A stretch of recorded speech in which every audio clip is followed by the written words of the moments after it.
नमस्कार दोस्तों, मैं हूं शुभम। आप सबका स्वागत है हमारे चैनल दीक्षा फैमिली रिएक्ट पर। तो दोस्तों, आज के दिन में हम आपको बताने वाले हैं कि करवा चौथ व्रत के बारे में। आखिर ये करवा चौथ मनाया क्यों जाता है, किस लिए फेमस हुआ, इसकी क्या क्या कथाएं हैं, क्या मान्यताएं हैं और क्यों करना चाहिए, वो सारी चीज़ें हम आपको बताने वाले हैं।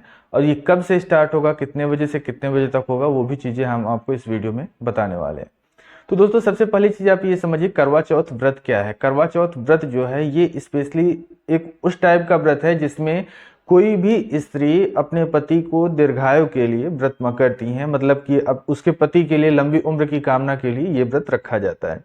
क्योंकि ये व्रत निराजली व्रत होता है जिसमें सुबह आपको स्नान करके ही व्रत रहना पड़ता है और शाम को जब तक चंद्रमा नहीं दिखाई दें तब तक आपको न तो जल पीना है न ही अन्न कोई ग्रहण करना है। कहने का मतलब, इस व्रत में भगवान चंद्रमा आप लोगों की परीक्षा लेते हैं कि आप लोग अपने पति के लिए कितना ज़्यादा अपने आप को कष्ट दे सकती हो। इसलिए क्योंकि क्योंकि ये मौसम जो होता है दोस्तों, कभी बादल रहता है कभी कुछ रहता है, तो चंद्रमा जी का कोई टाइमिंग यहाँ पे नहीं रहता। वो निकले भी रहते हैं तो लोगों को दिखते नहीं हैं। तो जिसकी जितनी परीक्षा लेनी होती है भगवान उसको उतना देर में दिखते हैं। तो अब आते हैं इस व्रत की कथा के बारे में। तो सबसे पहले दोस्तों, ये कलयुग है, आप लोग भी जानते हैं। और कलयुग में बहुत कम ही ऐसी स्त्रियां बची हैं जो पतिव्रत का धर्म का पालन करती हैं, और बहुत ही कम ऐसे पुरुष भी बचे हैं जो केवल एक ही पत्नी में आसक्त हों, किसी दूसरे लड़की की तरफ न देखें। ये कलयुग की परिभाषा हो गई है। आज के टाइम में आप लोग ऐसे समझिए कि जो चीज नहीं करना चाहिए, कलयुग का जो मेन निवास स्थान है वो है मदिरापान है, व्यभिचार है, मतलब कि पराई स्त्रियों या पराई लड़कियों पे ध्यान देना है। और दूसरी चीज इसमें है स्वर्ण चोरी या फिर धन की चोरी।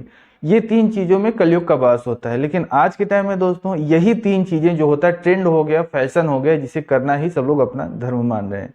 तो आते हैं, बढ़ते हैं दोस्तों करवा चौथ की कथा के बारे में। अब करवा चौथ का कथा मनाया क्यों जाता है, ये शुरुआत कहाँ से हुआ। दोस्तों, बात उस समय की है कि एक बार, बहुत समय पहले की बात है, कि एक पतिव्रता स्त्री हुआ करती थी जिनका नाम था करवा। ठीक है। अब होता क्या है कि एक बार उनके पति जो है वो जाते हैं स्नान करने। जैसे वो नदी में स्नान करते रहते हैं, उनके पैर को एक मगरमच्छ पकड़ लेता है। तो वो अपने पति को आवाज लगाते हैं कि करवा मुझे बचाओ बचाओ। जब करवा जी वहां पे पहुंचती हैं, देखती हैं उनके पैर को मगरमच्छ पकड़ा है। क्योंकि वो इतनी पतिव्रता स्त्री थी, इतनी सतीत्व तो उनके अंदर था कि उन्होंने अपने तपोबल के जरिए जो है उस मगरमच्छ को वो बांध दिया, एक कच्चे धागे से उस मगरमच्छ को बांध दिया, क्योंकि उनके अंदर तपोबल बहुत ज्यादा था। और उस मगरमच्छ को उसी कच्चे धागे से बंधे हुए वो लेके यमलोक पहुंच जाती हैं। अब होता क्या है कि यमलोक कोई जिंदा इंसान तो जा नहीं सकता, आप भी जानते हैं। लेकिन वो अपने तपोबल की वजह से जब जाने लगे तो पूरा यमलोक जो है वो डगमगाने लगा। वहां पे जितने भी यमलोक हैं, यमदूत हैं, चित्रगुप्त वगैरह हैं, जितने लोग थे सब के सब सोचने लगे आखिर कौन आ रहा है जो सशरीर यहाँ पे आ रहा है। सबके सब हैरान थे। तभी कुछ ही देर में देवी करवा जो है वहां पे उस मगरमच्छ को लेके पहुंचती हैं। और दोस्तों, यमराज से बोलती हैं कि यमराज जी, इसने मेरे पति को आहत करने की कोशिश की है, आप इसे मृत्युदंड दीजिए। अब यमराज जी कहते हैं कि देवी, यहाँ का विधान है कि जब तक किसी का मृत्यु नहीं आया हम उसे मृत्यु नहीं दे सकते हैं, दंड नहीं दे सकते हैं। तो उस पे करवा जी गुस्सा हो जाती हैं, बोलती हैं या तो आप इस मगरमच्छ को दंड देंगे, मृत्यु दंड देंगे और हमारे पति को दीर्घायु और चिरायु होने का आशीर्वाद देंगे। अगर आप नहीं देते हैं तो हम इस अपने तपोबल के जरिए हम आपको भी नष्ट कर देंगे।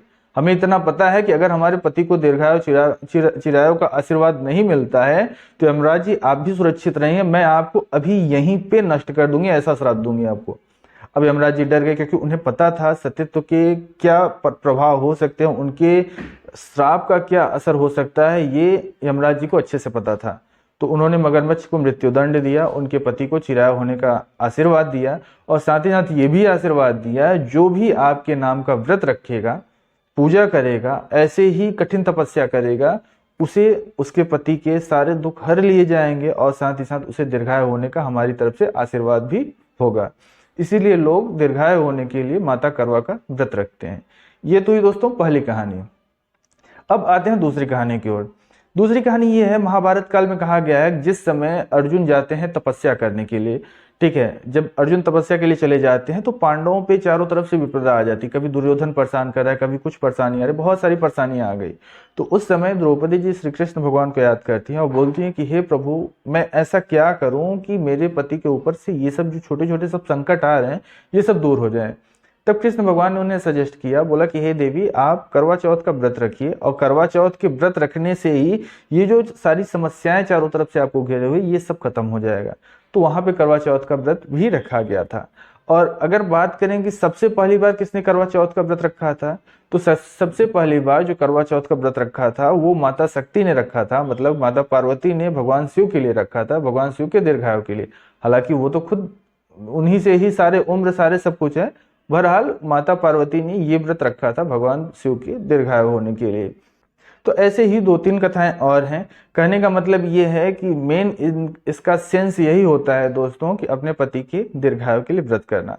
और इसके लिए जो पूजा की विधि है वो बस यही है, आप ऐसे समझिए सुबह सुबह आपको स्नान करना पड़ेगा, सूर्योदय से पहले आपको स्नान कर लेना है, ठीक है।